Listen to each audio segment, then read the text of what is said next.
اور सावन की बारिश से रावलपिंडी शहर का मौसम तो खुशगवार हो गया, मगर जमात इस्लामी के धरने में आए कारकुनान को मुश्किलात का सामना है।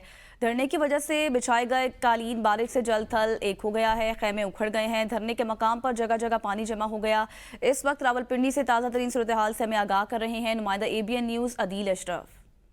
जी बिल्कुल, रावलपिंडी शहर की अगर बात की जाए तो गुज़िश्ता रात गरज चमक के साथ बारिश हुई। आज सुबह का भी जब आगाज़ हुआ तो मुसलसल बारिश जो थी जारी जाती हुई हमें दिखाई दे रही थी। इस वक्त रावलपिंडी तरीकी लियाकत बाग के मकाम पर मैं मौजूद हूँ और देखा जा रहा है कि गुज़िश्ता आज जो है 7वां रोज़ हो चुका है। धरने के जो शुरका हैं यहाँ पर मौजूद हैं और जो धरना है जलसे की सूरत में इख्तियार कर चुका है। मुसलसल बारिश के बाद यहाँ पर देखा जा रहा है कि काफ़ी बड़ी तादाद में जो शुरका यहाँ पे मौजूद थे उनको काफ़ी मसाइल का सामना करना पड़ रहा है, क्योंकि जो उनके लिए कलीन बिछाए गए थे जिस पर वो बैठ के अपना खिताब सुनते थे अमीर जमात इस्लामी का, दीगर जो उनके कारकुनान हैं वो इस वक्त काफ़ी तौर पर परेशानी में मुब्तला दिखाई दे रहे हैं, क्योंकि हर तरफ जल थल ने जो है निज़ाम ज़िंदगी रावलपिंडी शहर की मफलूज कर दी है। जहाँ पे जो सड़कें हैं और नशेबी जो है ज़ेरे आब आई हैं, तो वहीं यहाँ पर मुकम्मल तौर पर जो उनकी बैठने की जगह है वो भी काफ़ी ज़्यादा जो है मुतासिर हुई है, जिसकी वजह से उनको शदीद परेशानी में मुब्तला हमें दिखाई दे रहे हैं। दूसरी जानिब अगर बात की जाए मौसम की तो काफ़ी हद तक खुशगवार हो चुका है। इस वक्त कारकुनान जो है कुछ हद तक हमें दिखाई दे रहे हैं जो यहाँ पर बैठे हुए हैं। बाकी जो कारकुनान थे वो नाश्ता करने के बाद हमें दाएं बाएं होते हुए दिखाई दिए।